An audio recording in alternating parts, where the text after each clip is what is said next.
Marvin Divine.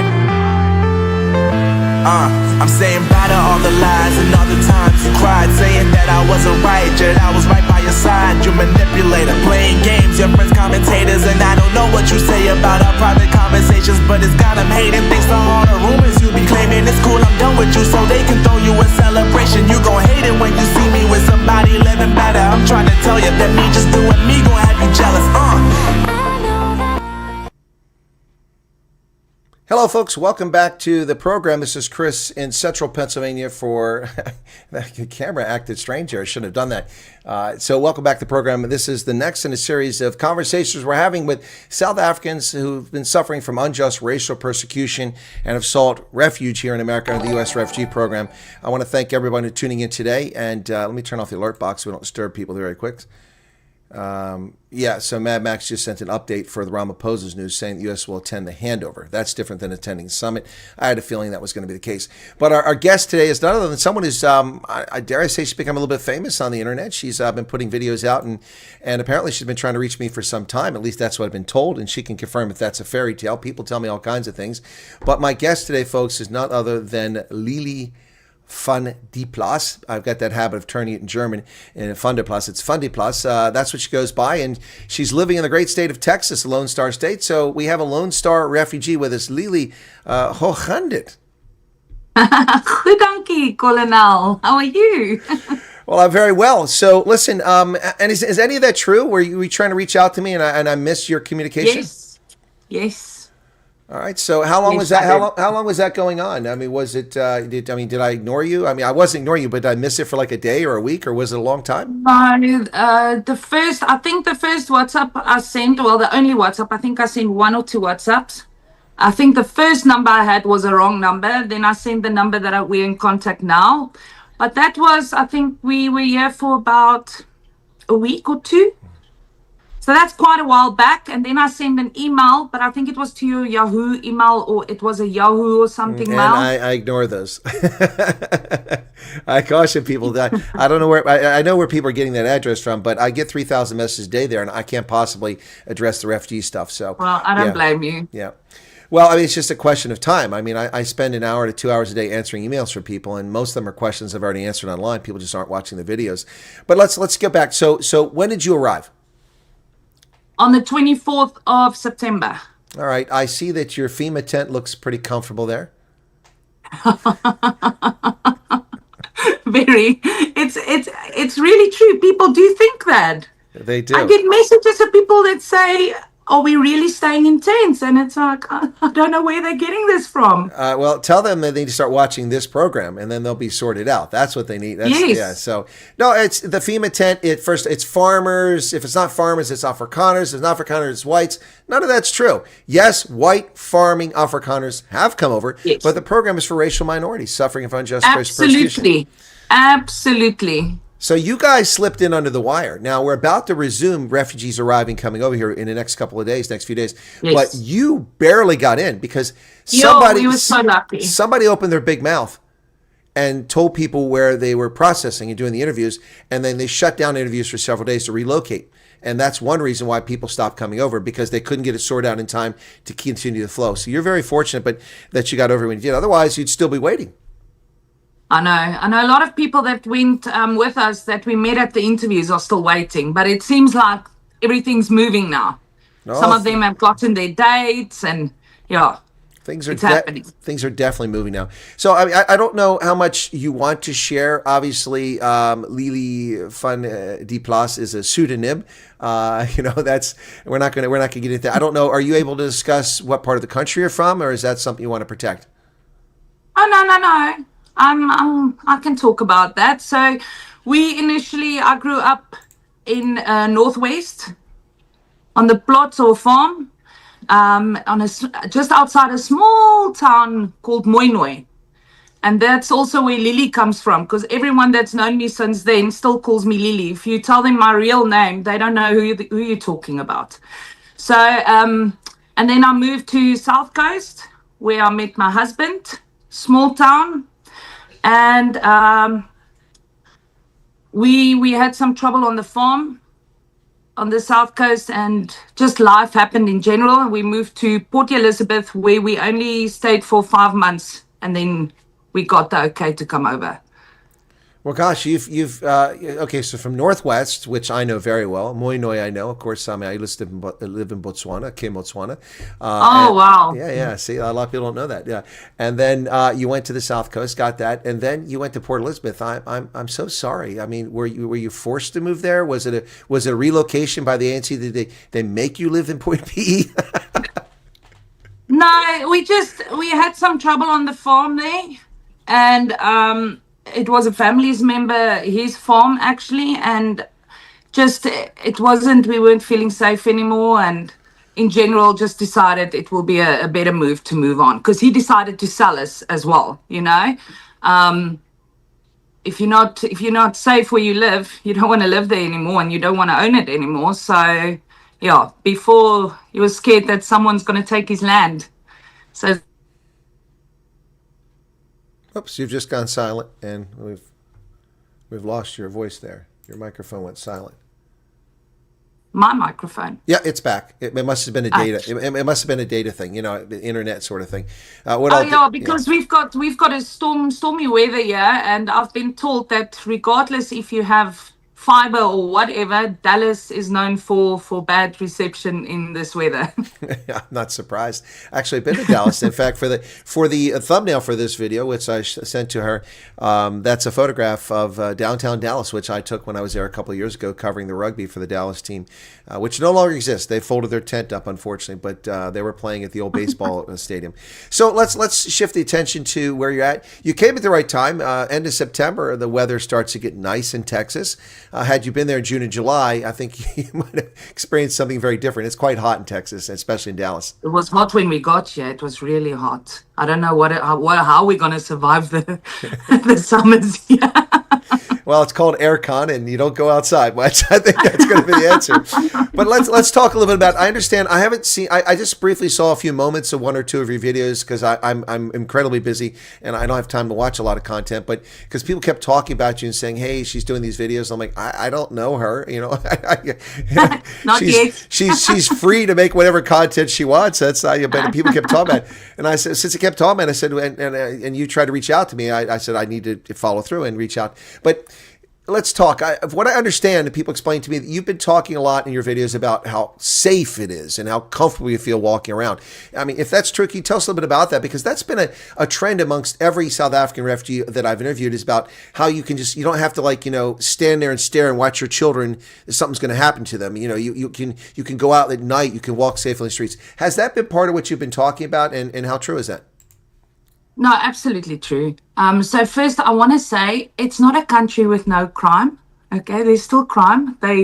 We were reckless. We left my son's bicycle outside, and they stole the bicycle. So there's still crime. Okay, but my kids can play outside. The kids here play outside until it used to be until the lights go on, but now the lights are on, and an hour later they're still playing outside, and we can walk. I always thought I didn't like walking. My husband used to say, I don't know what we're going to do if we don't have a car, because you don't like walking. Even in the zoo, we have to get a little car. But I realize now it's not that I didn't like walking. It's that I didn't feel safe to walk, because I am loving walking now. So you were afraid, actually. I mean, it was unsafe to walk at home. So, but now you're Absolutely. like, I enjoy walking. Interesting. You don't realize. I never realized it was actually an anxiety thing, until I got here, and we were kind of like forced to walk, because you have to walk to Walmart, walk here, walk there. And then one day I said, well, you know what? I actually like walking. You realize it was never that I didn't like walking. I didn't feel safe enough. I felt anxious to think about me on the road, taking my children on the road to walk.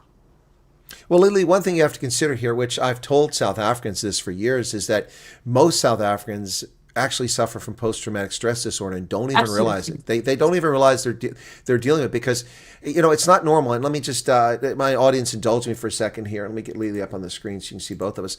I'm going to tell a story just so you can relate to this. Is that in 2000 I was flying to South Africa, and I was at the airport in Paris. and our flight took off and we had engine trouble. Fortunately, we had other engines. We were able to return and land, and we landed at Charles de Gaulle. But we came back in an odd hour in which the international terminal, there was nobody there, and all the shops were shut down. So we were just kind of stuck there doing nothing for hours, waiting for them to get another plane. It was Air France, or as I prefer to call them, Air Chance. Air Chance. Anyway, so we were waiting for the plane from Air Chance to fly to South Africa. And what happened was there were some Americans there, a couple Americans, and there were a few Americans and a bunch of South Africans, mostly whites, but a couple colored folks were there too. And I had a military haircut. I was in the military at the time, and somehow I wound up in conversation with the Americans, and they said, "So, what's it like? We've heard it's dangerous in South Africa."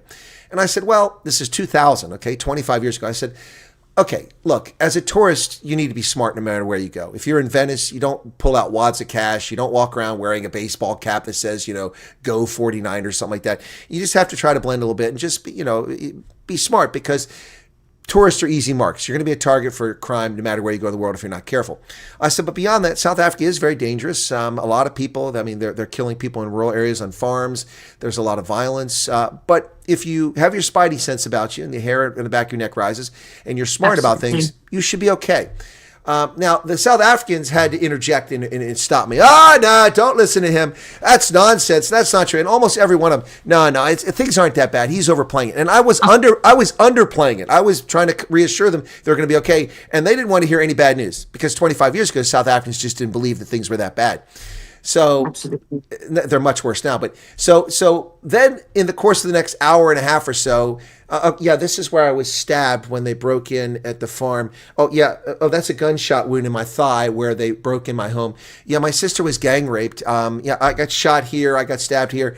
Not a single one of them had never been a victim of violent crime. I am 59 again this year. Okay. And I have never been a victim, thank goodness, of violent crime, despite living in 16 countries around the world, including 8 in Africa.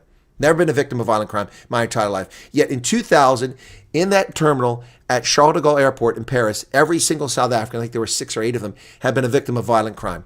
And they all have family members victims. That was in 2000.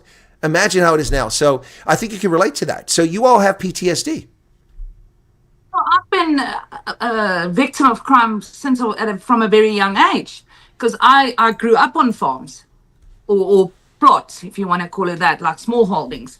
And since I can remember, it was either with my grandparents, where people tried to come into the house on the farm, or with my mom or with my dad. There's always, doesn't matter where we lived, there was always some sort of attack or a target on us. And you don't realize that it's like you were coached to live with this.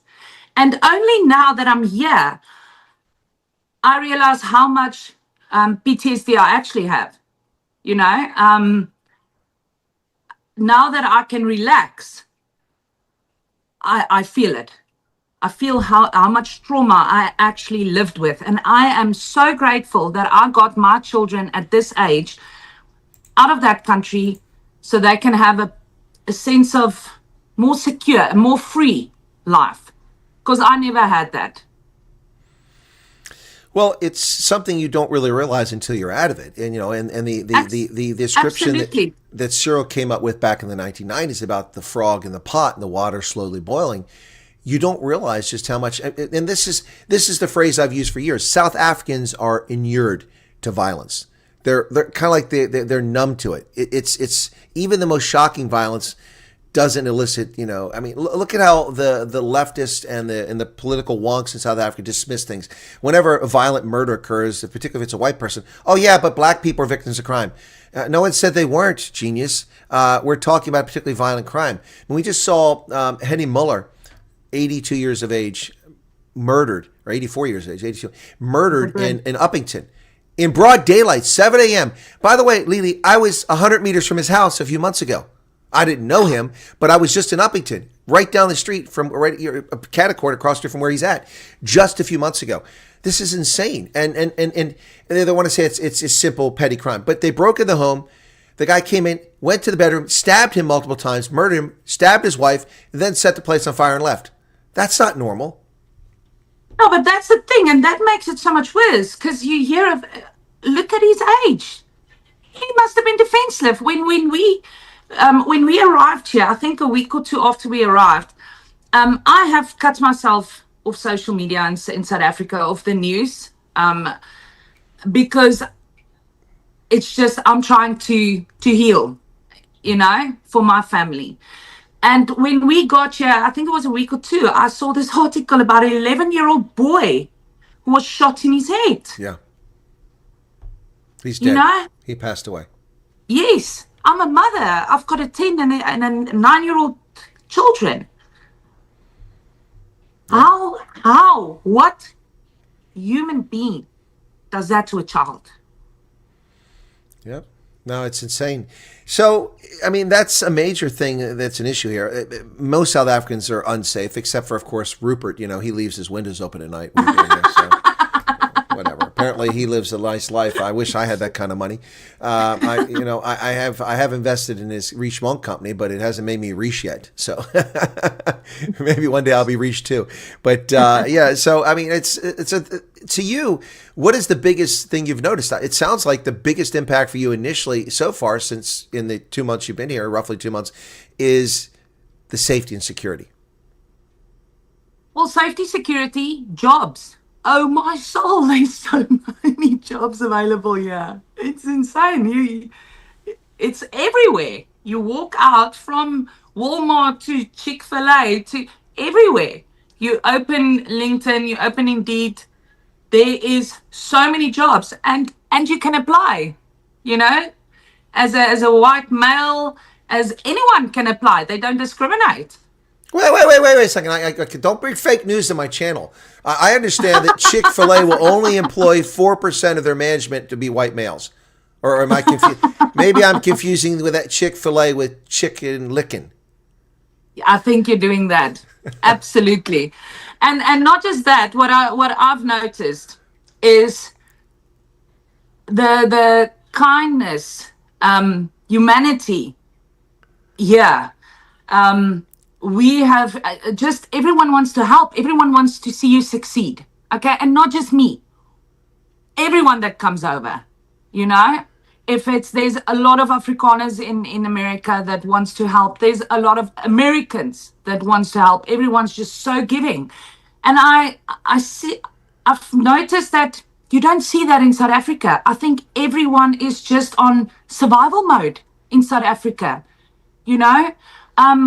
Where to here, people can live and they can give. Where in South Africa, everyone is in survival mode. If you know it or if you don't, that's the absolute truth. No, I mean that's the truth. Let's go back to the job thing. You talked about that. It drives me crazy, Lielie, because I think you watched my program. You said, correct? Yes. Yeah. So it drives me crazy the past 10 months. Well, will I get a job? Are there jobs? 4.1% national unemployment, which means many states have lower levels than that. Some have slightly higher. Texas has a 4.1%. I checked on it this week because we were going to talk. And we're talking about jobs across the spectrum. We're talking about, nuclear physicists and astronomers and university professors, lecturers and doctors, radio personalities and UPS drivers and Amazon warehouse workers and, Chick-fil-A workers and Walmart. And the thing, yeah, you're laughing. The thing is that I find it insane that anybody in South Africa doesn't realize that 45% unemployment. And on top of that, you're a white male, so you're not allowed to get a job.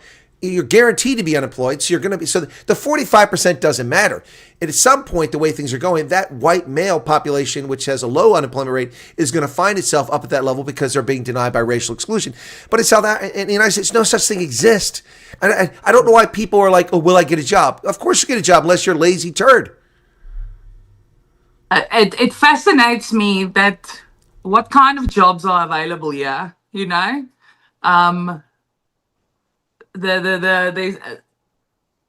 If you are willing to pick up dog poo, you can find a job, because that's a big business here. People make good money here with that. There's so many jobs, and I've even reconsidered doing something else. because it's available. There is more available out here. Well, that is while I wait to get all my licenses intact, because everything is a bit different here with the beauty industry. Oh, that's what I was going to ask you. What field you work in? So you work in that field. Did you have like a hair salon or something like that, or a nail shop, or what you do? I did have a salon that catered for everything, but I specialize in permanent makeup and aesthetics. Permanent makeup and aesthetics. Is that like Nancy Pelosi's eyebrows? Does it look like angry brows? Yeah, and Nancy, like Angry Bird brows. Nancy Pelosi has Angry Bird's brows, that's for sure. I do a more natural one. Well, that's good. I like natural beauty. That's good to hear. Okay, so all right, so that's a big market. I mean, it's a huge market here in America for that sort of thing. I've already done my pathogen test as well, so with the needles and blood and everything. So I'm good there. I've got my card. Now it's just the licenses, and I can do that. Now I can go after that because we received our social security numbers yesterday. Oh, congratulations! That's a little longer than I would have expected, though. It's about 2 months. Yes, with the national shutdown, there was a holdback. Yeah. So we had to wait. But let me tell you, after that shutdown was over, everything happened so fast. Yeah, well, that's because the Democrats shut down the government in a record-setting 43-day shutdown of the U.S. government. So that, okay, I understand why. Social Security Administration probably wasn't issuing numbers. All right, but I mean, so the shutdown ended like 16 days ago. So actually, you got it pretty quickly once they opened up. Well, we had our meeting last week, 7 days after we had our interview at the offices. Well, there you go. That's not bad. What about and it came in the post box. In the mail. In the post box. Yeah, we have a functioning postal service. It's not the most I love it. It's not the most financially sound, but it does function. So what about driver license? Have you guys gone for driver's license? We are going to be able, we're going to make appointments today or tomorrow. Okay, excellent. We were waiting for Social Security. So what's that adjustment been like for you? I mean, after this, you're living your entire life, breaking the rules. Now you're driving on the correct side of the road. I'm used to that. I worked in the Congo for quite a while, and they also drive in the correct side of the road. So for me, it's not, it's not that big of an adjustment. All right, so that was an easy one. What about the kids? We're in the school year now. You arrived after the school year started. Were they able to enroll in school, and are they in school now? Yeah, they started the same grades because in Texas it's about age. And they started the same grades they started in South Africa with, or they were in South Africa. They love the schools here. I thought it's going to be a problem because it's a very long day. They drive in the yellow buses we all see. And they leave 7 o'clock in the morning and they come home after 3:30. So it's a long day, but they love it. They enjoy it. See, that's a different approach to education in the U.S. than elsewhere. But that's a consequence of the fact that we were an agrarian society and that our main growing season was in the summertime. That's when labor was needed. Yes. So with over 90% of the American labor force engaged in agriculture at the outset, our schools developed along the timelines that the kids were out of school for June, July, and August to help with the farm and help with the harvest and get ready for the winter and all the things coming in. So they have longer school days and a shorter number of months in school. Yes. No, they love that. But also, someone asked me the other day, is the work more difficult? It's not. It's not more difficult. It's not easier. It's different. You know, my kids get a lot less homework though, but they say they work a lot more in class. So well, they're can't always be happy. They're clearly not my students because they'd have plenty of homework. But they are still young. It's probably still coming. Yeah, I'm sure. Well, it'll come when they get to high school. That's when they'll have more homework. Yes. Normally, that's the case. What about, have you had a chance, it's been a short time, to go anything like a Parent-Teachers Association meeting? Has that occurred? No, not yet. I'm meeting everyone tonight. We have a culture evening at school, so I have to do a Africa table. So I baked milk tarts last night, and What? No cook sisters? No cook sisters. I have sick children, so it was milk tarts and washing because I knew it was going to rain today. Yeah, raining in Texas. That's interesting. So the transition. How difficult was it for you? Is it difficult, or are you making an easy adjustment to life in America? I normally adjust very quickly to wherever. I've traveled quite a bit through my life, but it is difficult. I think more for women, and everyone that I've spoken to here that's come over from South Africa over the years, everyone says, all the husbands say, no, the women, it's hard on them. But I have made a connection here with a group of ladies, and they've actually been in America for a long time. So they have, since it opened, this program opened, they have jumped in and helped out. So this one specific woman connected me to a group of ladies in Texas. And I think since that happened, I was okay. I knew I had support. I knew I wasn't alone. I knew I had an emergency number to put on for my children if something would happen, you know. And that, by the way, I have other refugee families close to me as well. So that also helps. So, yeah, it is hard. I try to be positive, but it gets hard, you know, and especially if you go we're in a small apartment, which is fine. It's cozy, and I prefer the smaller apartment going through this transition, you know, because I'm doing it with my family. But most of the days it's good. You know, I miss my family, I miss my friends. But I'm okay. I look at my kids and I know I'm safe. We are safe. We have a future. They have a future. Well, they'll be able to get a job without, you know, filling out a block saying that they're white in order to get employed or not be employed. So that should be Absolutely. They'll be citizens before they're done with school. Yep, that's a very real possibility. So I'm curious, and I think some people are. I'm going to make an assumption, and tell me if it's wrong. You said that for South Africans been here a long time, the adjustment is harder for women. Is that perhaps because women are maybe more closely or emotionally tied to family ties? Absolutely. You know, I've got my best friends on Port Edward, and I video call them at all sorts of hours, like a group call. When I feel I'm down, you know, I call them. And now I've started calling everyone around me, yeah? Just to know it's going to be okay. You know, we're women. We are emotional creatures. We want to hear, even if someone lies to us, just tell us it's going to be okay. Well, I haven't been lying to anyone, and I've been telling people it's going to be okay. It is okay. And I've never said it was going to be easy. I told people that, in fact, this program will lead to families breaking apart. I mean, you've got families where the husband wants to go or the wife wants to go and the other spouse doesn't want to go. And I said from the outset in February that this will break some families apart, and that's just the reality of it. But you have to make a decision for yourself, and if you have progeny, you have to be concerned about their future. I mean, some people are living under very precarious circumstances where they're intentionally targeted just because of their skin color. It's repulsive, but it's true. That's absolutely true. And, you know, this was actually our case as well, because when my husband started talking about this, at first I was like, oh, no, I'm not going. I'm very close with my family. My mother has passed away. You know, both of me and my husband, our mothers have passed away. So the little family that we've got left, you know, I'm very attached to them. And my grandmother used to live with us until last year, and she's 85. My other grandmother is in Cape Town. She's 96. Okay, she still WhatsApps me.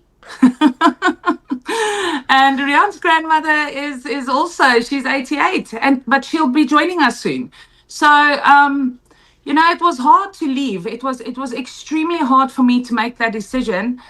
But I sat and I talked to family members, and, you know, you go through the pros and cons, and it's actually not difficult once you do that. You know, once you start like, okay, why should I stay? Because I love my people, my family, my friends. And that was the only reason I could think of. When we decided to come over, we knew, I said to him, I always get feelings. He sometimes thinks I'm a witch, because I said to him, when the day we applied, I said to him, it's going to happen fast for us. I just know it. And he was still, no, we're not selling anything. And it happened very fast for us. We actually had to leave a lot of stuff behind. And we decided together that we are cutting our losses, you know. We are not going to cry about stuff we didn't sell or, you know, what we're losing, because we are gaining so much more here. We have gained, I've got a flat that's finished, completely finished, you know. I had a lady here that said, no, you need this. I said, I don't need that. You know, I'm happy with what I've got. But we've got so much blessings, and I'm not talking about furniture as is. I'm talking about kindness, humanity, freedom. That makes it absolutely worth it. Well, you know, it's interesting you say that, because there's a number of things here that there's very strong correlations, similar experiences that Thea had. Of course, Thea, you know, she talked about this in my last interview, and also when I hosted her talking to the New York Times, because she wouldn't talk to them unless I was present, so I did the Zoom session. Fair enough. She wanted to be protected, and that was a role I played there, to make sure that the truth was conveyed, because, you know, English is not her first language. But, you know, she was losing her hair because of what she was going through. And she has a full head of hair. Her hair's come back. She's healthy again. And she saw a counselor. You know, they insisted she see a counselor when she got to her destination, and they diagnosed her with PTSD. And so she's able to talk through that now. It's amazing what people go through.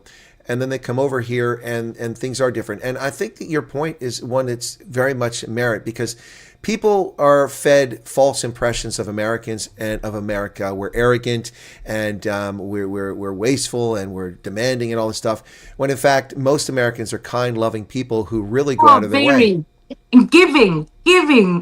I had my son's birthday party. My oldest son turned 10 2 weeks ago, and my other one's birthday is tomorrow.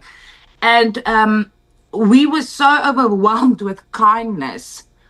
Just outside of here in Arlington, there's a toy shop. I'm just going to say toy shop. I don't want to put too much.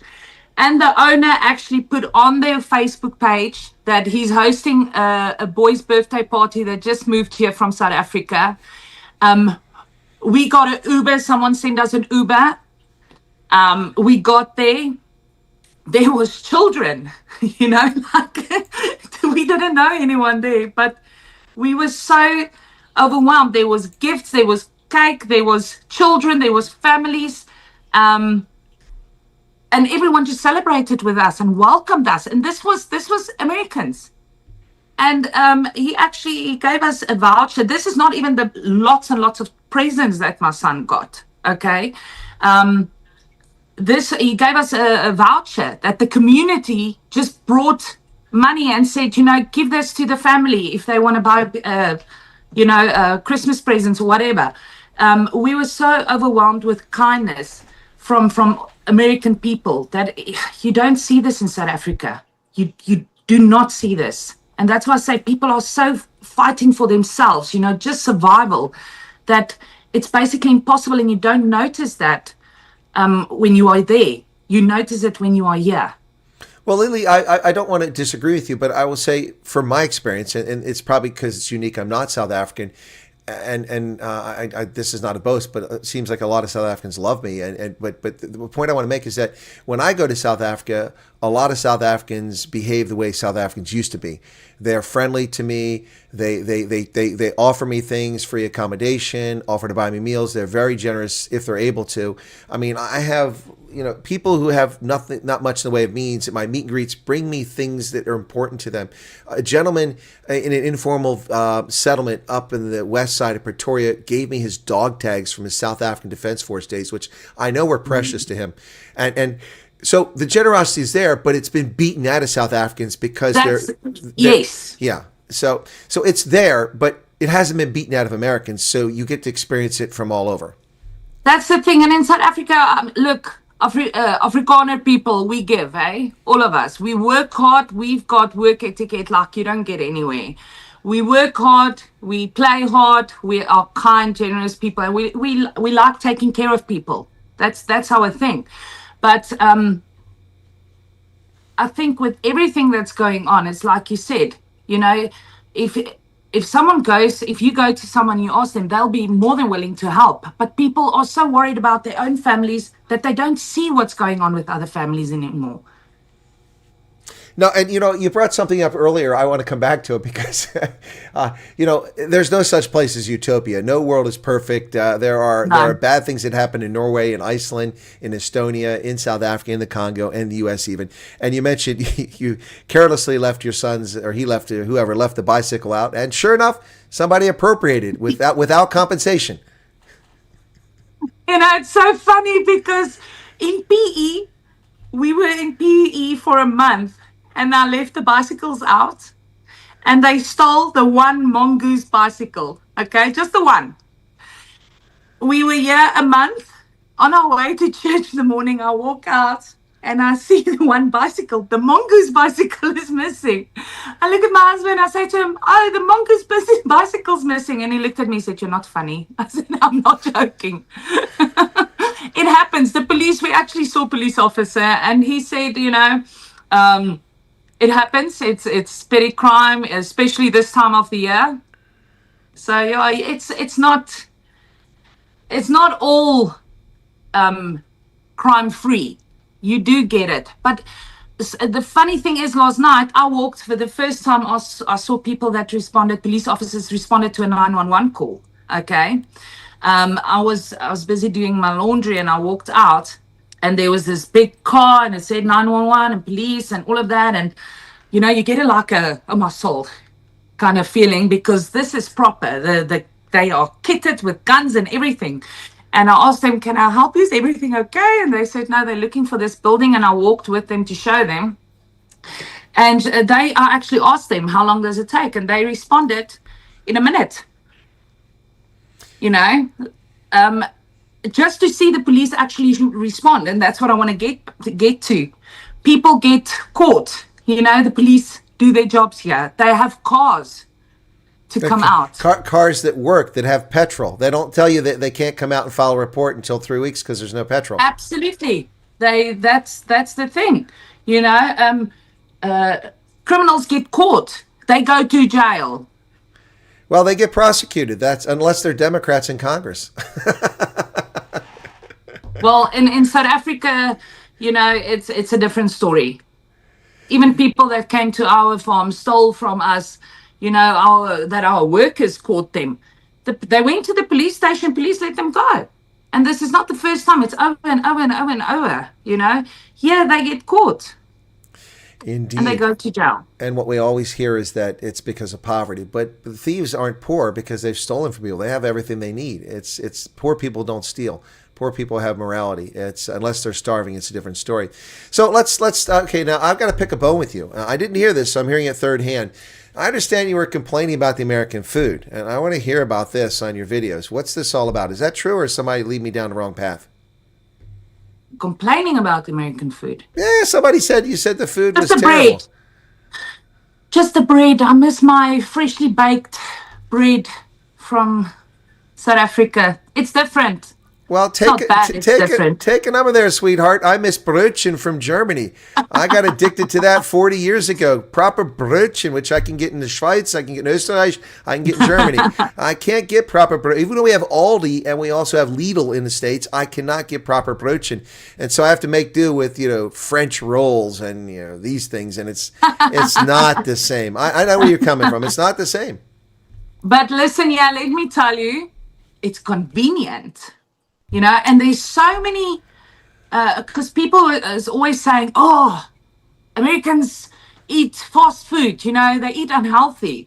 And what I've noticed is there's so much healthy stuff, and you can actually afford to eat healthier. Yeah. In South Africa, if you have to go and buy fresh fruit and vegetables, that's actually good for you. It costs you a fortune. Mm-hmm. Here at Walmart, there's such a huge variety, and a lot of fruit is even more healthy than the ones in South Africa. It's a bigger variety of healthy. Well, in fact, gluten-free. Most of the stuff is gluten-free. I didn't even notice until I get home, and I'm like, "Oh my soul, my friend would love this. His son is actually allergic to gluten." You know, he's not gluten, he's allergic. And I'm looking and I'm thinking, oh my soul, you know, it's not that it's all bad for you. Look, you do get all the friables. Oh my. That's all the good stuff that I'm trying to stay away. Well, I mean, and you're also not subjected to being forced to eat things that are halal, even if you don't want halal. Definitely. Listen, we have a lot of other refugees from other countries around us. And the first few weeks we were here, in their culture, they bring food for newcomers. New arrivals. And we had every day lunchtime, someone would bring us a plate. And it felt like we were on Turkey, you know, in Turkey on some exotic destination. And my husband's like, you need to learn how to make this. You need, and I'm like, I'm going to forever be studying food if I have to learn to make all of this, because it was just so good. Well, I'm sure you're familiar, of course, with Pick and Pay and ShopRite and Checkers and all those places. But I mean, even though those can be quite impressive, particularly Checkers, and Pick and Pay, but if you go to American supermarkets, a proper supermarket, there's really not much choice. I mean, there's only like 337 varieties of breakfast cereal, right? I was so overwhelmed the first day we got here. So I was tired. Our agent went to show us some accommodations. And he said, okay, let's go get food. And he asked the boys what they wanted. They wanted pizza, of course. And he said, okay, let's go to Costco's for pizza. And he said to me, I must go grab some snacks. I'm standing there. I was so overwhelmed. I looked at the boys. I said, nobody's getting snacks. Grab a cold drink. I can't deal with this. It was so much. It really is a culture shock. You know, if you go into Walmart for the first time, thousands of coffees, you know, which one do I choose? So I just go for the house brand because it's good and I save on it. I like saving. Yeah, that's now until we had inflation in the previous administration, it was the worst inflation we've had since the late 70s, early 80s. Until then, things were very reasonably priced, although you're finding them to be reasonably priced, but they were, I mean, dirt cheap. I mean, just 5 years ago, buying fruits and vegetables was a very painless experience, and so many things have risen in price so much the past few years. But the choice is there, the selection. You get an option here, and if you want to eat healthy, if you want to eat kosher, if you want to eat halal, you can get that stuff, but you're not forced to. Yes. If you want to enjoy the organic stuff, organic is huge in America. Yes. Yeah. Yes. Yeah, and people are always dissing America about genetically modified organisms, but you can find plenty of non-GMO things in America if you're looking for that as well. Yeah, a lot more than South Africa, though. A lot more, frankly, a lot more than anywhere in the world. I've lived in 4 continents, and it's so convenient. I mean, with I'm trying to think what you call it. Yeah, I think a biscuit. Yeah. So in the tubs, it's like, do you know how much time I spent back in South Africa? Because I have very fussy eater little boys, so I had to make all of that from scratch. Now it's so easy. It comes in a tub. It's already like out and rolled out and everything. I'm just putting it in the plate and into the oven, and boom, it's so easy. Even the hot dog rolls are already cut. Yep, they're already cut. I can't believe it. It's convenient. Yeah, no, they're pre-cut. That's the idea. So your channel, you started this. What motivated you to start a channel? Was it because I didn't respond to your email? No. So what happened was, as I told you, my grandmothers are still alive, and they, you know, in the old Afrikaans people, they wake up at odd times of the hours.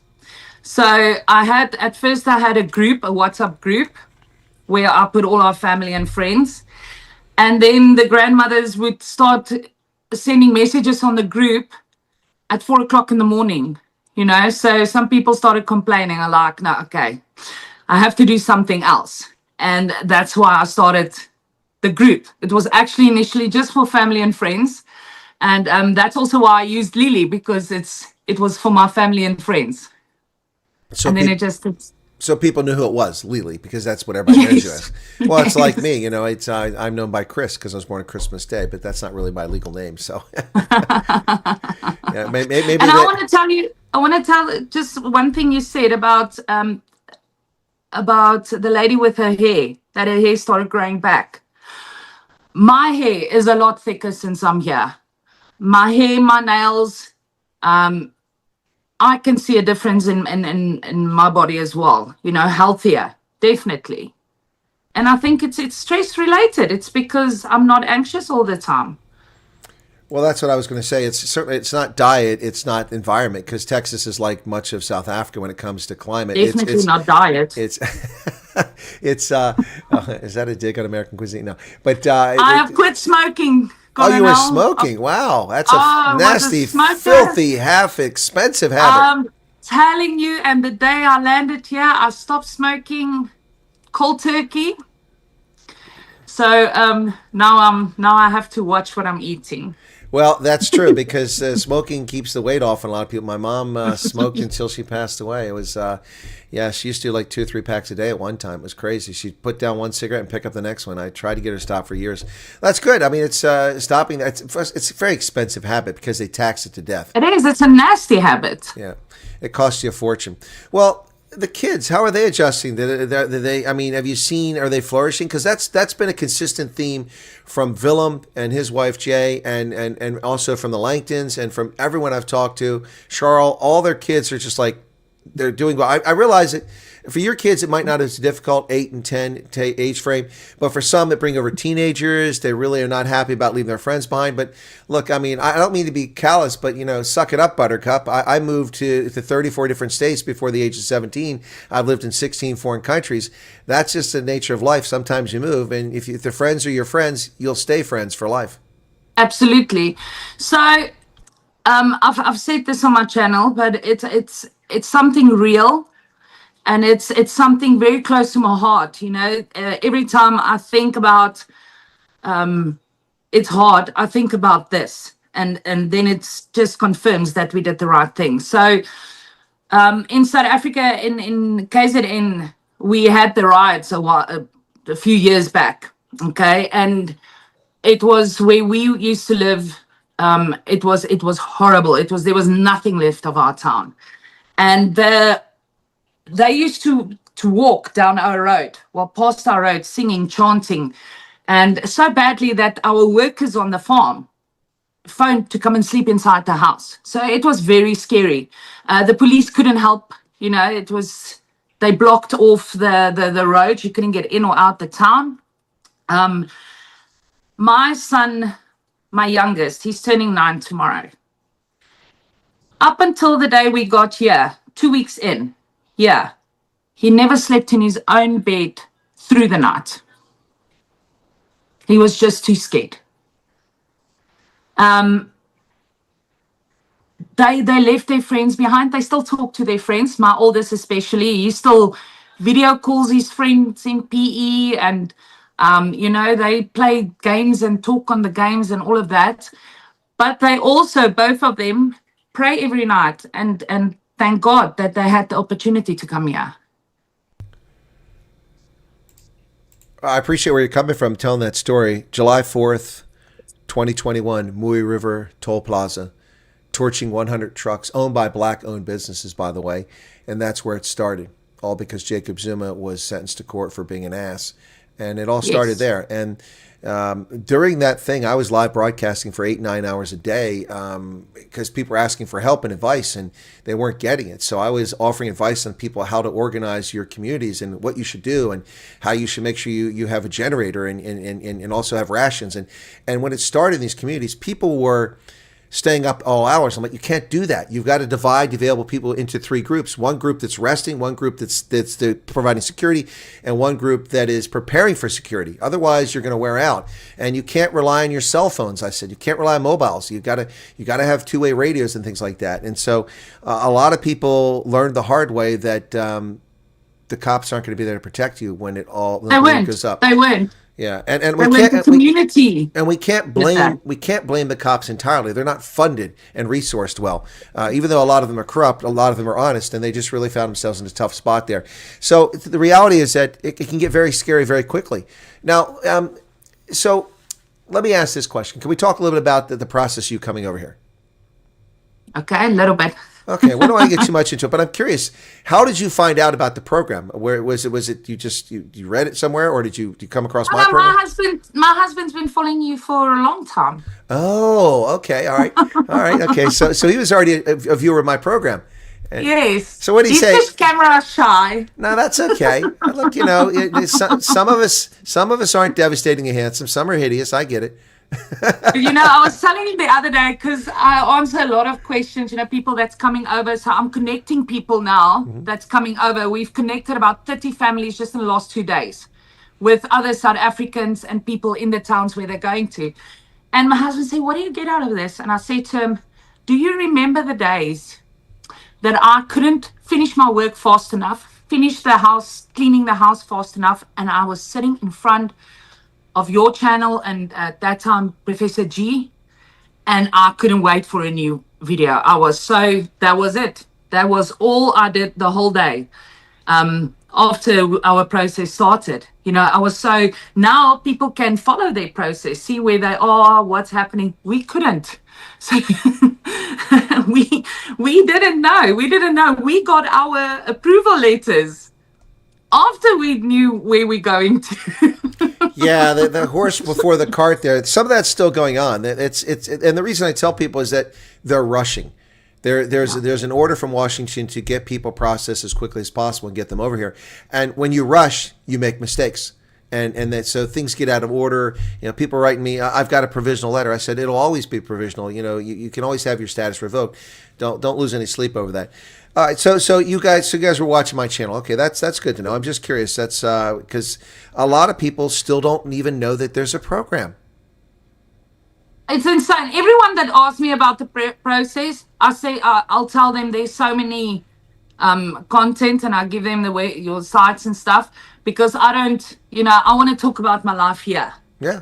I talk shoes and beauty and mommy and let's walk freely. Shoes. What are we talking about? Christian Louboutins? What's going on here? Oh, Louis Vuittons is beautiful, and it's so cool because we're in America. Yeah, no, not Louis Vuitton. I said Christian Louboutin, the red soles. Oh, no. I'm a Louis Vuitton girl. Oh, okay, all right. Well, I mean, it's women who have the Christian Louboutins always have to show off the sole of their. They always make sure that. See, I know. It's red. I know, that's the thing, but it's yeah. So that's about it. I tell them, there is content on that. My channel started off with showing my family that we're okay. Instead of me sending 100 messages every day, because that's the kind of family I have. We talk every day. I created this group where I can post, and I individually send to the grandmothers so they don't drive anyone crazy. But it went big, and I was like, and everyone asked me, are you really okay? And I decided, okay, let me bring a bit more content in there. I know there's a few other pages on Facebook and people that's doing the same thing, but I have little boys, and a lot of the followers is mothers with little children, so that's where a lot of the concern, and that's why I'm doing this, so that they can see it's okay. But if they want to know about the politics and the nitty-gritty, they can go watch your channel. I'm doing the now. That's one aspect of my channel. I mean, I do culture. No, I know, but I'm just saying, that's not why I started this. I did this so I can show them we don't live in a tent. My kids are happy in school. I can walk to Walmart and not be scared all the time. Well, I don't know that that's a good thing that you can walk to Walmart. I mean, two reasons. I've got a thing now. I walk to Walmart, and if I buy groceries, I push a trolley full of groceries back.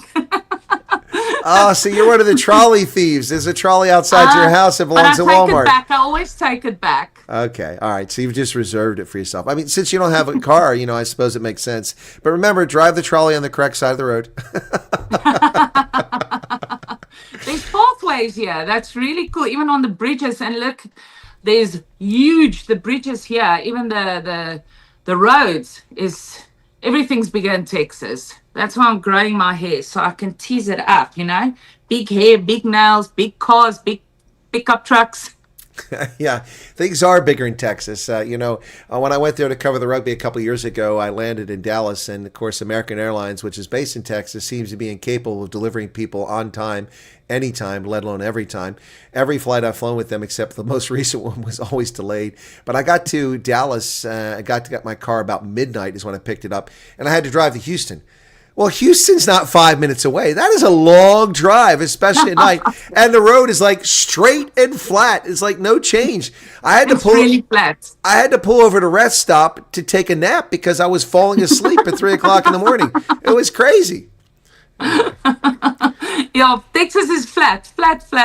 My husband misses the ocean. We're going away next week a bit for Thanksgiving. We were invited to go away. And that's more farm scenery. So I think he'll love that. Fishing, boys and fishing. Lielie, they can have the fishing. I fished as a youth. That's something kids do. But I just don't have the patience to fish now. That's just not my cup of tea. But they'll have a blast. It'll be a lot of fun. It should be interesting. So you guys have been invited to a Thanksgiving event. This will be your first Thanksgiving. May I ask, is it with Americans or South Africans? A combination. It's a South African family that invited us. But there will be, on Thanksgiving Day, there will be a lot of Americans as well. Well, I hope that what comes across is the purpose of Thanksgiving, what it's all about. That's the big thing about why we give Thanksgiving. Then also, of course, family coming together. Over 22 million Americans will travel this coming week for Thanksgiving. That's an insane number of people. I think it's about 6 or 7 million are going by plane around the country. That's a lot. It's a lot. Are you guys traveling very far, or is it nearby? About 2 hours by car. Oh, in Texas, that's like a hiccup. It's just it's flat. It's just Yeah, it's just down the road. Yeah. We drove 16 hours for our interviews, so this is nothing. 16 hours for interviews. Wow. So, what about entertainment? Have you had a chance to indulge in any entertainment? I mean, I know it's early. You probably don't have a lot of way in the resources since you arrived, but I know theater, concerts, ball games, sports, television. Any chance? And if you've seen any of that, is it any different than your experience in South Africa? Oh, yes. So we haven't been to any sport games, but we've been to the Cowboy Stadium.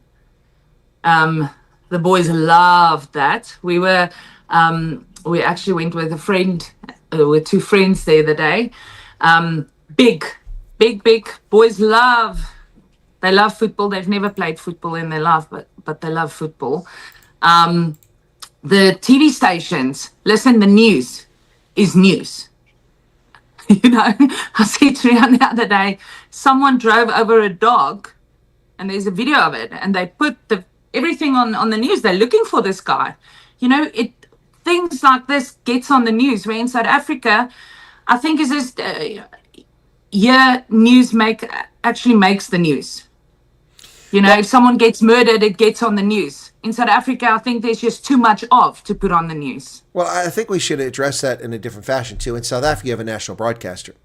In America, you're talking about local television stations, which tend, by and large, to still be objective news reporting. You don't get the skewing of the news unless you go to cable news national networks like Fox, MSNBC, CNN. They all skew the news for political purposes, and mostly local stations. Plus, you have public broadcasting stations, the PBS, but mostly the local broadcast stations around the country simply report the news. They don't try to convince you of one thing or another. Yes, no, that's absolutely, that's the truth.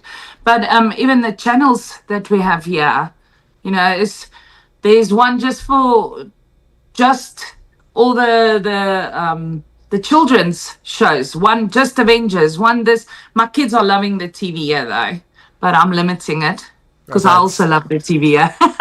So you want to watch it instead? Okay. Well, Americans solve that problem. We wind up buying multiple TVs for every room. You know what? I used to follow in South Africa because I would get so anxious about all the farm murders in South Africa. I realized a few years ago that I can't deal with that. I don't sleep if I watch that I get fixated on that. And especially as a mother, is my children next? Am I next? And because we know of a lot of people that we actually knew that was attacked and brutally attacked, you know. And so I started watching court TV in South Africa. So I've been following the Karen Reid case for years. I love court TV. I don't even watch those things. The closest I come is that I can't remember that show. I watch it late at night when I can't sleep. It's Forensics, the Forensics Report, or whatever. Yeah, that one, because the guy's voice usually puts me to sleep. I can watch that, even though they're horrific crimes. It's still, but I don't watch the court stuff. To me, it's like watching Oprah. It just doesn't do much for me. Yeah, but you must also understand. There's evidence. If you compare the police work and just in general the forensics behind it, you know, compared to South Africa, you can't compare it. So yeah, I love that, and I can still watch court TV now. I've lost your image again. It's gone away. That's odd. Is your camera frozen or no? No, everything's fine, but it is storming here a bit. Very hot weather outside. Okay. That's odd. Well, hopefully it'll come back here. You're in the chat, so what I've done is I've put both of us on the screen so that if it does come back, it doesn't need much bandwidth, because when I make it full screen, it takes more bandwidth. Court TV, that's an interesting one, and you're smart to limit your kids' access to TV because it'll rot their brains. Trust me. Yep. No, I tell them every day. All right, so here's the question, and I want to get your face, but unfortunately, we don't have the image here. So, sorry. No. My side, everything's fine on my side. You can see both of us on your side, right? Yes. And there's nothing I can do on this end to fix that, unfortunately. Can you do this? Try this. Can you exit and come back in? I'll let you back in, and maybe that'll fix it. Let me see. I'm going to leave. Okay. I'll see you just now. All right, folks, you're listening to an Indaba conversation with Lielie van der Plaas, who is a South African refugee living in Texas. We're talking about her adjustment and her life down there in Texas. And unfortunately, the video went away there for a second, so give her a second to get back in here. And then hopefully it'll work again. It's acting up kind of weird here. I don't know if it's a Zoom issue or if it's a network issue here, but I think it's a Zoom issue. Yeah, Forensic Files, that's the one who told me. That's I can watch that occasionally. So I hope you're enjoying this. Be sure to hit the like button. There she goes. Okay, here we go. So we'll get her up here. There we go. Okay, there you go. Oops, now you're sideways. You got to turn your phone. There we go. There you go. Okay. Hey, so, all right, now we can see again. Sorry about that. Is that like crochet in front of the screen there? It looks like something's in the corner there. No, it's there you go. I just wonder if it was some kind of crochet or something. No. Oh, Okay. I'm just about to get Whoa. phone. There you go. That's okay. Fine. There we go.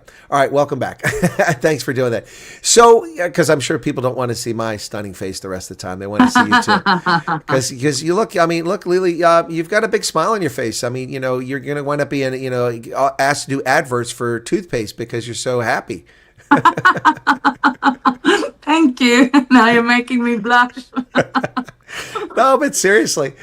So, let's get back to what we were talking about here. I think this is why I want to see a reaction. I'm going to challenge your South African status. Now, you can prove me wrong, disprove me. You've been here for 2 months. Have you had a braai? Yes. Oh, okay. You're South African. I just want to check. And a potjie. My husband brought his potjie pot. Are you serious? Oh, 23 kgs and he packs a 9 kg potjie pot. Well, listen, if you think that's bad, someone earlier said, lady said she's packing 23 kgs of shoes. No. We bribed and we've had potjies and we're going to have potjies next week. Well, the only potjie that I ever have is at the Cape Town Fish Market where they've got the curry shrimp in the potjie. I love that stuff. That's really good. No. Yeah, that's really, really good stuff. So, look, I mean, let's talk about adjustment here. I want to ask your refugee assistance case officer, was that a good experience? Is it a good experience? How's that going? So our initial first agent is a man. He used to be a refugee. Very nice. At first I was like, okay, I was expecting more than what I thought. was going to happen. But today I'm grateful because he applied to all the right stuff. We actually had a option to choose where we wanted to stay, which I'm very grateful for. He was very nice, very reserved, but has warmed up to us. And then now with our matric grant, we got a new agent who's kind of like taking over from him, and amazing. I love her. She is on the ball. She is kind. She's my friend now. Well, that's pretty awesome. Now is this an American or also was someone that was refugee previously? She is American. Okay. She's American. She grew up in, I think, China. Okay. All right. Yes. So the man that you had initially, what country was he from? Afghanistan. Okay. Well, very conservative culture there, especially when it comes to women, and yes. Maybe that's the reason why it took him a while for him to warm up. That might have been what it was. Yeah. So it's great that you appreciate the cultural differences. Of course, you've lived elsewhere, like you said, you were in the Congo before, so you appreciate things. Yeah, no, and it was funny because when we got here, we're the only Caucasian people in our complex, right? So the first night, Rian took the boys to go and play at the playground because there's a big playground. He came back and he said to me, "I don't think I should do that again. I think that's your job from now on." And I asked him why. He said, "No, because when he got there, all the women splattered away, and everyone looked down." Nobody even looked at him. He said it was, but that's their culture, you know. So yeah, needless to say, I took the kids to the park at night now. But I've made friends with them as well. Really a nice. That everyone around us is really, really nice people, considering, you know. Well, and some of these people have been through some, like yourself, some truly horrific situations, and that's why Absolutely. They were granted refugee status to come to America. And I think it gets lost on some folks. What I have to say to you, Lielie, is that based on my in-person interviews and my also the distance interviews with Thea, but in Charles, but in person with Willem and with and Earl and others, is that in many cases, it seems as if previous refugees are associated with the program in one way or another, and they use them to reach out to new arrivals. And that Thea said this, that, you know, the refugees from other parts of the world, where she's at, were unbelievably friendly and helpful and empathized because they know what it's like to be a refugee. And I say this because there's been this whole nonsense about this program not being legitimate and South Africans not being refugees and people dissing the program. But from what I've seen, it sounds like you're saying the same. The people who've been refugees from elsewhere are grateful to be here, and they welcome you with open arms. Absolutely. But even in our caseworker, she wasn't aware what was going on in South Africa. You know, people are not aware. So I have a whole bunch of things like evidence that I sent to her, you know, and she phoned me back and she said to me, "I can't believe this." And she asked me, you know, can I send this to other people? I said, please do, you know.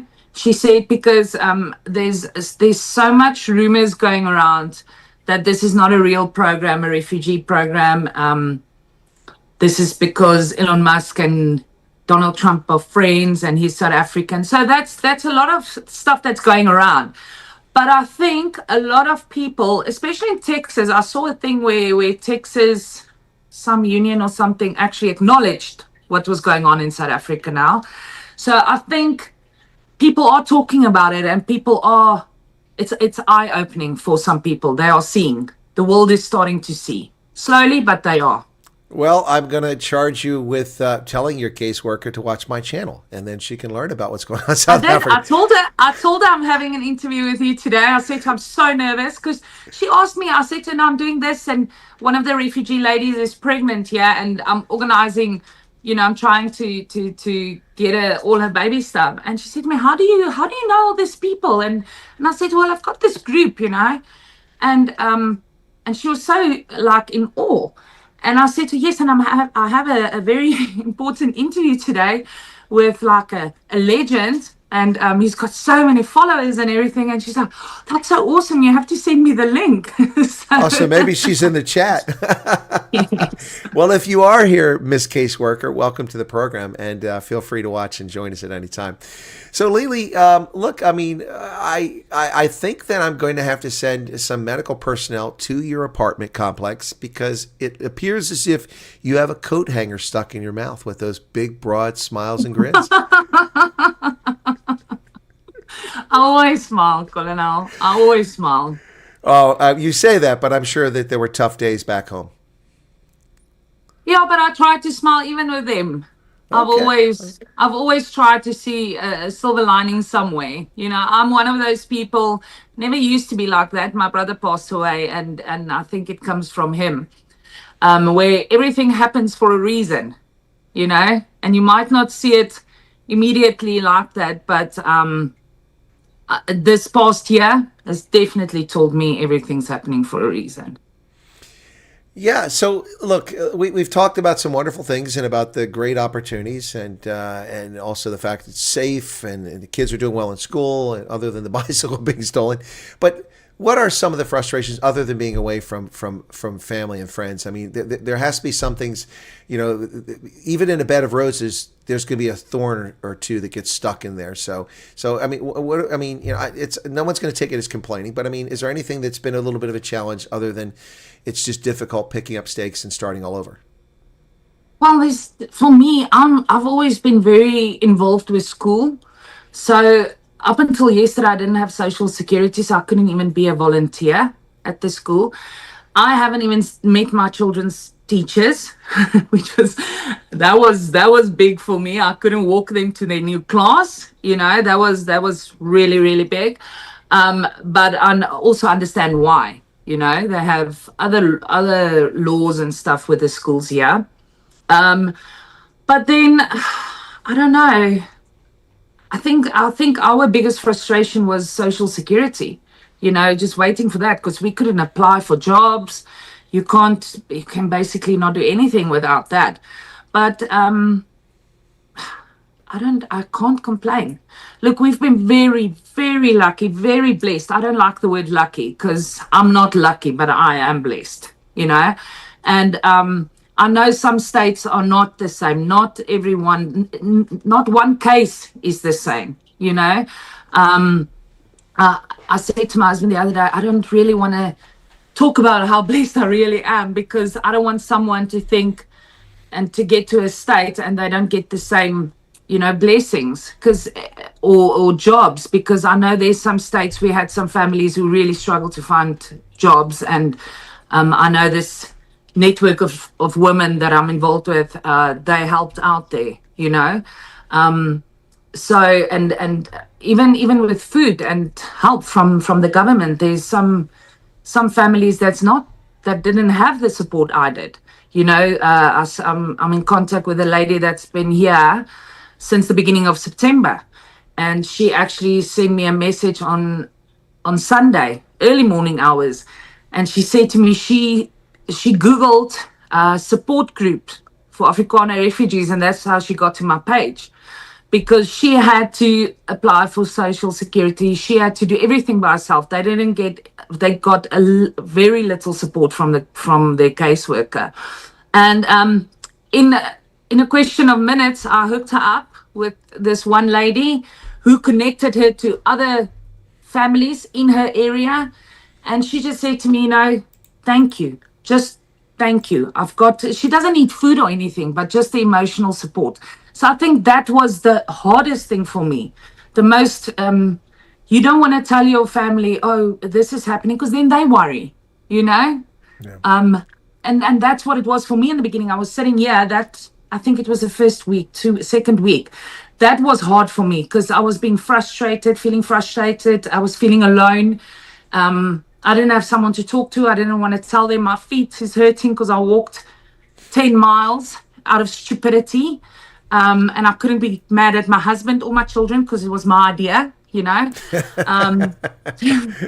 You know. But now I've got that support, that network, and that was my biggest thing, is the support. As a woman, that was the biggest thing for me. All right. Well, see, there's where my frustration comes, is that we pay up to $3 billion a year for these refugee agents to provide proper assistance. What they do, depending on the agency, there are some basic things they're required to do, but there's other things many of them do just out of the goodness of their heart, things they do to help families. And I'm frustrated that people still at this stage, if they've got a problem, have reached out to me. For instance, you're talking about states, but it isn't state, it's every situation dependent. So in your state, in Austin, I had a family that reached out to me, and they basically had a refugee assistance officer who dumped them in a hotel on a Saturday, gave them $25, gave them a list of places to call and a cell phone, I think, and said, here are the places you call. They called a place, and they said, well, you have to pay X amount of $100 in order to apply.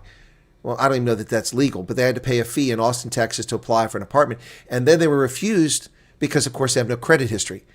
And that was known. So I found out about this. I wrote, and I was about to call. I wrote on the Friday. I found on Thursday. I wrote on Friday because they'd been in there for almost a week, and they were running out of money. And so I found on Thursday night from them. On Friday or Thursday night, I wrote, and it arrived on Friday to the head of that organization. And I told them that I said, maybe the family's embellishing. I'm not on the ground, but I can tell you the following. Here's the name of the refugee case officer. Here's their identification number. And this is what's going on according to the family. They've been dumped here. They've got no money, no food, nothing was delivered for them. They're going through all this stuff right now. And I said, look, number one, this is not how we treat the refugees. We pay people a lot of money for this. And then also this organization is sponsored by my insurance company, which is a military, private military organization called USAA, which is based in San Antonio. And so I said, I see that USAA is a sponsor. I'm a 40-year member of USAA and a retired Army colonel and independent journalist. I'd like to see if you can please check to see if this is a true story and intervene. Basically, it wasn't a threat, but the point is that I was going to go national with a story about how So the bottom line, to their credit, is that over the weekend, they addressed the situation. I heard from the family on Sunday. On Sunday, the regional director for the state arrived at their lodging, brought them $400 in cash, brought them baskets of food, gave them an updated list, and then had someone else assigned to them to help them find an apartment, if I understand correctly. On Monday, I received an email from them, from the agency, telling me that they had corrected the situation. My point is that people shouldn't sit back and just take that crap. I look, it's not my job, but people know that I've intervened for many people to resolve things. In this country, being a colonel carries some weight, particularly in organizations that are affiliated with the military, which they were. And so also being objective and honest and not being threatening, but being just telling people, laying it out. And again, I framed it like, maybe I have bad information. Can you check on it? Because maybe I did. People embellish, oh my gosh, and so anyway, the point of the story is that's just one example how we fix things. So if people are in that situation, Lielie, let me know about it, okay? If I can intervene, I'll do it, okay? No one should have to. That lady should not have had to go. It's like the people in Montana. That story, the first story about how things weren't going well, was in Montana family, but they chose to go there. The U.S. government foolishly let them go there. They were in the 59ers. They came the first group. There's no refugee assistance office there. The closest one is 2 hours away. And so they were doing it remotely. And this is also an organization that had issues with Trump canceling the refugee program for most of the world. Yes. So they were bumhurt. They weren't getting a bunch of money. And so they took it out on these people and said, well, okay, you got to do this, you got to do this, you got to do that. And so they went through their money, but they didn't tell anybody. I found out after speaking to that family and talking to other people that knew about what's going on from the 59ers, that actually what happened is that people who are South Africans living in Wyoming, about 4 hours away, offered free accommodation for them in a house they have that they use as a bed and breakfast, and offered to give them a vehicle for 6 months, no charge. They refused to leave where they were in Montana because they had erroneously been told that if they leave there, they don't get any benefits. There's a difference. I want to be clear. I'm talking for a little bit here. We'll get back to Lielie talking in a second here, but people listen to me. This is interesting. There's a difference between benefits and services, okay? Now, food stamps under the big, beautiful bill are going to go away for refugees, unfortunately, but that is a benefit, a legally mandated benefit. Medicaid for a certain period of time is a legally mandated benefit. Refugee cash assistance is a benefit. These are things by law that you are entitled to if you come here as a refugee. Services are something different. Services are like getting you transport from one place to another, having a braai, having certain things. Those are services. If you pick up from where you're at with the Refugee Assistance Center, in your town, say in Dallas, you decide you want to go to El Paso. You're crazy. I wouldn't go there. But you decide, Lielie, you want to go to El Paso. If you leave, there's no refugee assistance office in El Paso. You lose the services. But you don't lose the federal benefits. Now, Yes. in some states have additional things they provide to refugees because the states are sovereign. So say North Carolina or Virginia might say, oh, we have refugees, the federal government gives them this, we also give them this over here, as a benefit. Yes. So you could lose that if you move from one state to another, but they never would have lost food stamps, they wouldn't have lost their medical insurance because they're covered. So it's unfortunate that misinformation and intentional disinformation gets out there. So what I'm saying to those who are aspiring refugees, get the facts. And if you're unclear, reach out to Lielie if you're on those groups, or you can reach out to me. I'll do my best. I know I miss things, but when you get 4,000 to 5,000 emails a day, it's hard to keep up. So Lielie, I don't know how you do it. I don't. I don't sleep, and I'm aging. I had red hair. That's why you're aging. Yeah, I had red hair 3 weeks ago. My hair was, strawberry blonde. Yeah, Okay. and this is 4 days growth. This beard. I believe you. Yeah. Anyway, so I see the kids are also shy. They don't come on camera. Do they go on camera for the grandparents? No, I try to. I've learned from your channel how the media can attack. So at first I did, because it was, I just thought it was going to be my family and things, and I put up where we staying and this, and when I saw my page is I took all the photos off of the children, and I took the address off and all of that, just to keep it a bit safer for my kids, Oh, talking about a child. Speak of the devil. Thank you. Thank you. Shame they are sick at home. But they are so impressed with their mom. That's on YouTube in a live chat with you, because they know how many days we sat there and watched your channel, and they were like, "What did he say now? Is there any update?" And so when they heard I'm going to you doing an interview with me, they're like, "Oh, Mom, that's really cool." Not my other friends' moms don't do interviews, so I'm doing something right, because most of the time they ask me, how was it living with the dinosaurs, So now I'm on YouTube, now I feel better. Living with the dinosaurs. You tell them, the 8 tracks were long before your time. Yes. Sadly, 8 tracks were not before my time. I'll tell you that now. 8 tracks, bell bottoms, that's all been my lived experience. So let me ask this question about the kids, because one of the most heartwarming things for me about doing this is that when I meet folks, and not just refugees, but South Africans, I'm just amazed that the kids often know who I am. It's Chris, it's the Colonel. And the kids, so that's why I have to be careful, because I have a potty mouth sometimes, but it's intentional. But I have to remember that kids do watch the show, even though they're not allowed to. So did your kids know who I was? Yes. Okay. Yes, right. They do. Okay. I also have a sailor's mouth sometimes, so Okay. that's why that's the only, I don't know about YouTube and edits and stuff like that, but that's the only thing I do cut out is my language sometimes. But my kids know who you are.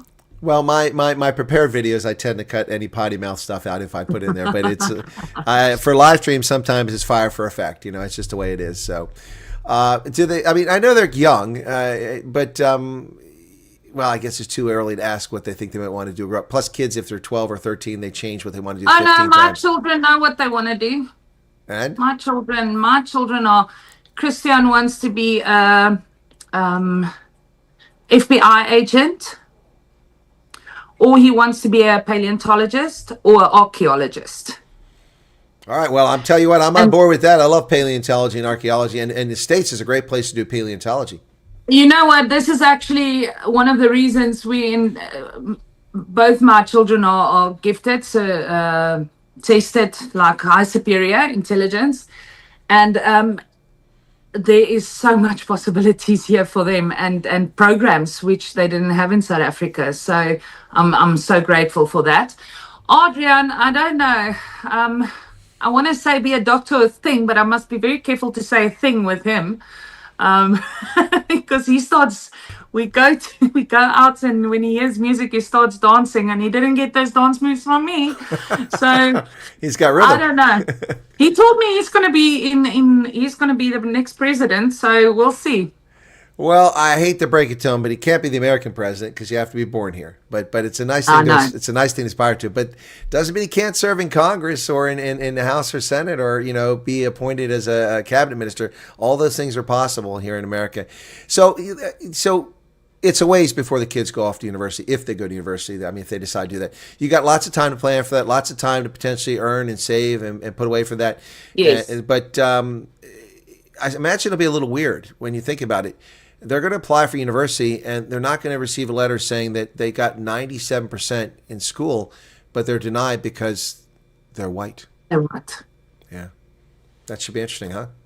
That is absolutely a thing. We had people in our interviews, which we made friends with. Their daughter applied for medicine, and she couldn't. And they straight out told her she was too white, and she had to study something else for 2 years to be able to get into medicine.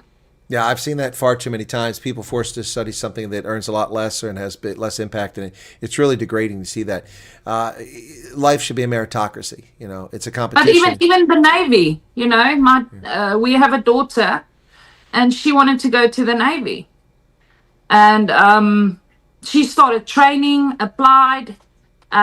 She didn't even hear back from them, and someone came to us and said, they're not taking any white students, any white applicants. If your daughter's not too old, if she's not over 34, and she's still interested in the Navy, the U.S. Navy is recruiting if she finds her way over here. I'll tell her. She's actually watching the show. She's my biggest supporter. She's still in South Africa. Okay. Well, it's the Navy needs a few good women too, not just men. Yeah, she's a real Buddha Macy. She's studying law, third-year law student. I think you mentioned it to me when we chatted. Yeah. So, Yes. well, let me spell this out. She finishes law school there, and I don't know what the equivalent of the bar is in South Africa. You have to do that. But if she does come over the States at some point, she'll have to pass the bar in whatever state. And so she might have to take some university courses to get familiar with U.S. case law and that sort of thing. Maybe. I don't know the exact process, but I know South Africans who are lawyers in South Africa who are lawyers in America. It can get done. But here's the thing. If you're a lawyer, you can get a direct commission in the military. The Army will bring you in as a captain or a lieutenant if you're a lawyer. So you just, we do that for doctors and dentists and also for chaplains. They come in, they get a little crash course on how to wear a uniform and make sure they're shaved properly and meet standards and what salutes mean so they don't look like soup sandwiches when they're saluting. Yeah, so look like a British, regimental sergeant major there. Yeah, no, but they do. I mean, look, I'm not trying to encourage your daughter to come over here, but I'm just saying that if that's something that's interests her down the road, it's something to consider. Anyway, and the age thing is a little. If you get a direct commission, it isn't the same thing. I was talking about enlisting in the military, so you got to cut off. We don't want 40-year-old privates like Sandef. She's still young enough to do that. Yeah, so there you go. Anyway, well, that's pretty interesting. So I hope she's doing well over there, and I wish her the best. All right, so what's next on your program? Have you thought about visiting places like where JFK was shot in Dallas, Dealey Plaza? Yes. And are you going to film and hey, I'm a South African. I'm here where they shot Kennedy. I am. I film everything. My oldest, I embarrass him so much. Okay, he tells me now, he walks away. He's 10 years old and I embarrass him. He walks away. He tells me the other day, Mom, you are embarrassing me. You look like a Chinese tourist. No, you need to tell your son it's not Chinese, it's the Japanese tourists. They're the ones with the camera. So that's me now. I film everything. So I think we have to go to that side of Dallas in around the 1st of December. And I really want to go see that spot. Apparently people say they paint over the spot and then other people come and they draw the cross again. So that will be interesting. I'm looking forward to that. My husband likes history as well. So yeah. It's amazing. It's amazing because you walk the ground, which you can do. I mean, the actual ground there, because it's a weird kind of way that the road is. But you walk the ground, and then you see the Dallas Book Repository, which is right there, and you're like, how in the world did he accomplish this? I mean, for conspiracy theorists, they must love it because, like, it's impossible. How could he possibly have done that? Doesn't make any sense. who was on the grassy knoll, all that stuff. You actually get to walk that ground, and it's I did it a couple years ago. It was fascinating for me. But the one thing I want to say about Dallas is, like everything in Texas, it is big. I mean, you're in Arlington. It's a long way from there. I was in Arlington. I stayed there because I went to the rugby there at where the baseball stadium is. There's a lot of sports stuff there in Arlington. So, what do you think of Arlington? Is it nice? We are not in Arlington. Oh, sorry, I thought you were in Arlington. Okay. No. We went there for my son's birthday party, and we're also going there again Sunday for the birthday party.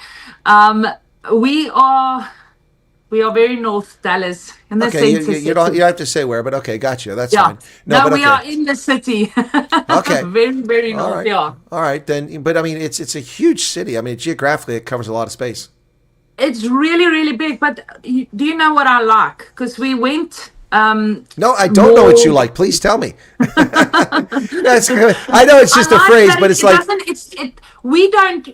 My husband's never lived in a city. Okay. So this is a big change for him, but we've been around and we've been to other areas, and there's really nice areas, that doesn't make you feel like you're in a city. It's not like I'm walking in, okay, I don't want to say Manhattan, but New York.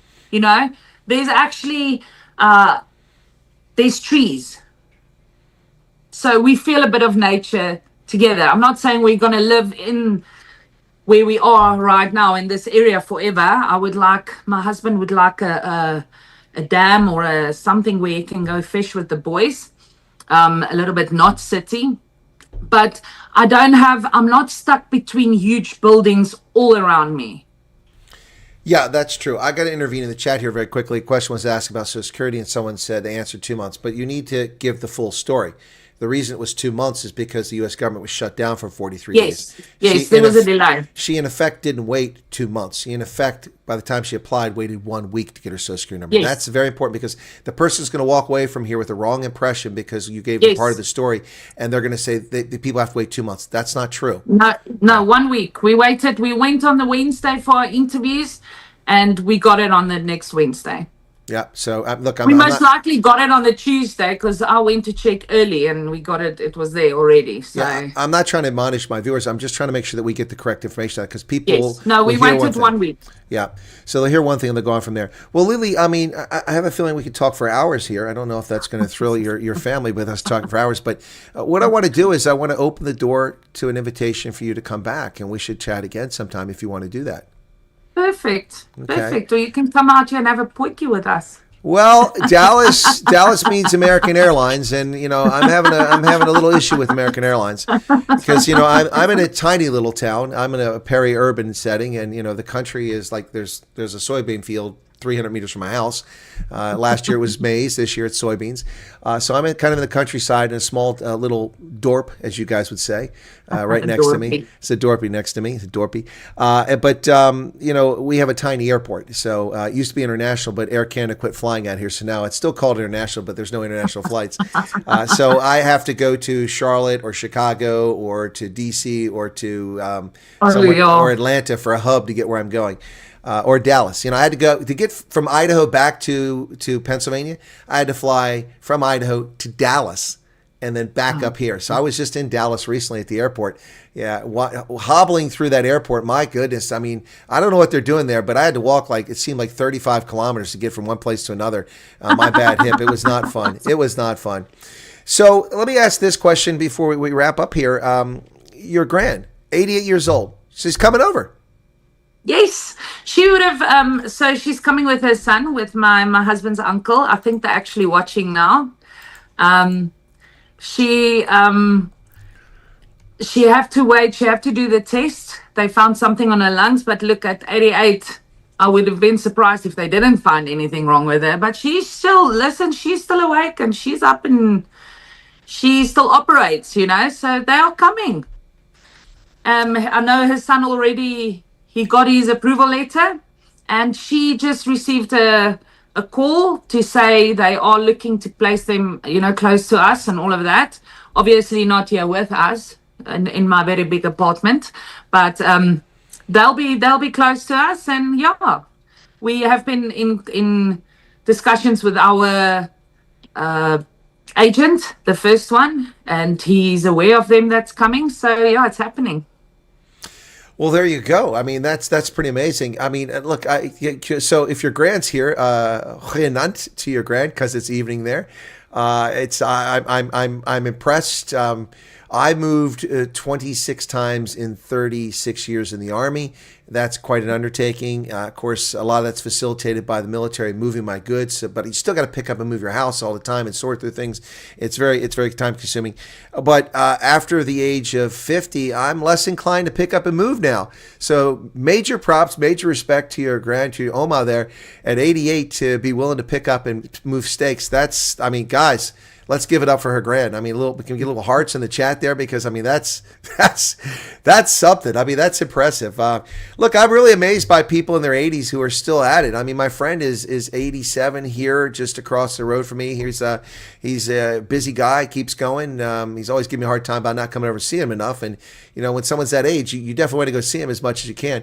And then, of course, John Tungay, the founder of the Drakensberg Boys Choir, is a friend of mine. He's in his 90s now down there in Howick, which, of course, we know is God's waiting room. So, yes. So major props to your grand. Is she excited or just kind of, you know, I guess I'm She's very excited. She's very excited to come over. Very excited. I wish I could bring all my grandmothers over. My other grandmother in Cape Town, we thought we were the first people that flew from Cape Town to here. So that was a blessing in disguise for us because I could say goodbye to my grandmother. She's 96 years old, but she is conscious. She still cooks and goes to church and, you know, does everything. And I only told her we're coming, I think it was a week or two before we came. And I think that was the hardest for me to do because she was in Cape Town and I knew I wouldn't be able to see her because we just had so much going on.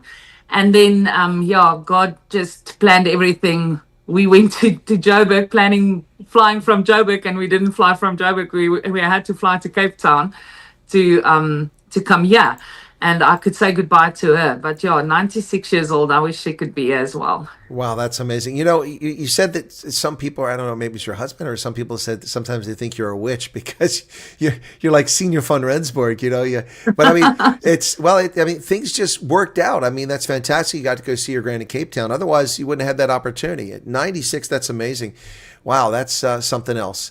So, all right, so the door's open. You can come back and look. And if you're interested, no pressure. If you want to do a collab with me at some point where people have questions about America or something like that, because, you know, I've lived all over the country. I've been all over. You can interview me if you want and put it on your channel. If you want to do that, you don't have to do it. It's just an offer. Awesome. No, thank you. Yeah, I will definitely take that up. I was just thinking you're going to offer me an ad sending me 3 toothpastes or something. Oh, yeah. Well, we could send that to you in the mail. I mean, Amazon delivers, you know, it's not a problem. We could do that, or we could, you know, get you a floss ad for. I like the interviews. I like the collab. For Glide, yeah. Endorsed by Lielie van der Plaas. Imagine that. Well, why not? Why not? But by the way, before we do wrap up, I want to ask you, so how's it been for you? Because I'm guessing you're a relatively new content creator. This is something new to you. Are you enjoying doing it? Because I enjoy doing it, but I'm going to tell you what, with the refugee thing, it's become a lot of work for me. But I mean, for you, it must be, I'm hoping, a labor of love because you're sharing initially with family. Now you're helping people. I love it. I've always been a giver, and I always, forever, you know, it's just something I think I got it from my mom. Just loved helping people. It's just that giving feeling. But now, you know, just when this morning I had a message from someone who was in tears and just sent me a message and said, thank you, you know, thank you for connecting the dots. Thank you for introducing me to these people. You know, that makes the world of difference. And even the little messages, you know, I said to my husband, we take it for granted. We forget how we used to sit there. And I used to watch your channel, all the channels, and see what's happening new. But also just knowing that, oh, my soul, you know, the kids aren't actually being dropped at the corner and have to find their own way to school. You know, no. get dropped in front of the school. The teachers walk them in, to be able to tell someone that, and they're like, okay, I can breathe. My children will be okay. The little things that gives me butterflies, if I can say that, and it makes it worth it, No, I got you 100%. But what gets me is when people freak out about this. I mean, some basic, and I understand it's the unknown. That's the problem. It's the unknown. It's the unknown. But I mean, 4% unemployment versus 45% unemployment. 330 million Americans, and our crime rates are demonstrably lower than South Africa. So your chance of being a victim of crime are infinitesimally small compared to your chance in South Africa. It's not. So now I'm gonna give you a chance in a moment if you've got any questions for me to ask those. But before I do that, I'm gonna kind of, guys, Lielie, she has her own channel, but she was nervous. She was concerned about coming on here. She's like, I don't know how many people are going to show up. And I mean, I said, oh, don't worry. My shows get 550. Oh, no, just 5 people, my family. That's all. I said, no. So I'm going to tell you right now, we peaked on this stream at, let me see what the total is here. 979 live viewers concurrent. And we're currently at 829. We've had 4,365 people for you to be shy and blush about. So there you go. Oh no! Thank you so much for having me. That's my pleasure. So, do you have any questions of me? I mean, you probably weren't expecting that, but I mean, anything you want to ask me about anything? My favorite color is purple. I mean, obviously, I think the world knows that. No, I think I'll write my list for the collab. Okay. So it looks like we might be doing a collab. Okay. All right. You took to that pretty quickly. All right. Well, Lielie, I'm going to just, this is your chance on my channel to tell people whatever you need to, a couple moments here, a minute or two, or, just the floor is yours. I always do that with my guests. If you want to just tell people about the experience and, and what I've told people, it's going to be all right. But I mean, that's basically what I think it is. So the floor is yours. Basically that. It's going to be all right. It's absolutely worth it. With every emotion, all the tears, all the goodbyes, all the unknowns, learning to drive in the right side of the road, everything is absolutely worth it. And then, that's all. I don't mind questions or messages per se, but I do want to ask that when people know they're coming and where they're coming, to reach out so we can connect you with a support system. It does help. All right, folks. Well, that's Lielie Van D Plaas, not Van der Plaas. Sorry, my German is shining through. That's but greetings to your husband, who's camera shy. Look, I'm sure he's not hideous looking. He's just camera shy.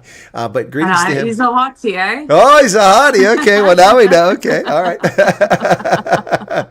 All right, so greetings to him and to the kids, and also to your grands and your family back in South Africa, and to all those who came over because they know Lily's channel, because she told folks she was going to be on today.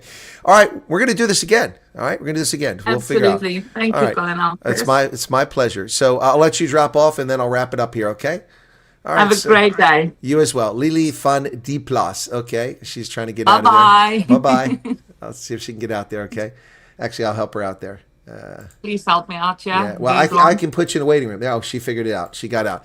All right, well, folks, there you go. The latest interview. Well, that's one of the most fun interviews we've done about refugees, and I hope that reassures a lot of folks. Mad Max, I saw your note. I'm going to take that and make another video based on that. Yeah, okay. The Rebels, favorite color is purple. Well, mine was green, but after 36 years in the Army, green isn't my favorite color. Lindy says, that was definitely one of my favorite interviews. Thank you so much. It was really cool. Yeah, I'm going to take that Carolyn Eva thing. Ronell, you're very welcome. And thank you to Lielie. That was fun. And if the grands are still here, ladies, we're going to have a special Oma's in the air. Oma's in the air, flying and jetting around the world. Wow, guys, this was a lot of fun. I'm in a really good mood now. And I've got some things I got to deal with, but now I'm in a really good mood after hearing this. All right, that's going to do it. Be sure to hit the like button. If you haven't hit the like button yet, we are at 695 likes. There's 805 of you still here. Please hit the like button. It doesn't cost you anything, all right? Cheers, everybody, and best wishes to everyone out there. We appreciate it, and that's going to do it for this one. And that's it for today, other than I'm going to make another video about Karen 11.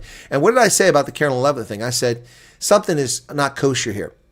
Nothing from the White House, nothing from the State Department, nothing from Trump and Truth Social, nothing from Marco Rubio, and now Carolyn Levin has responded. and says that Cyril is smoking his socks. Well, let's go find out about that. Stay tuned for that one coming up. O'Neill says, thank you for an epic interview, Colonel. Can't wait to chat to you when we're... Well, I look forward to that as well.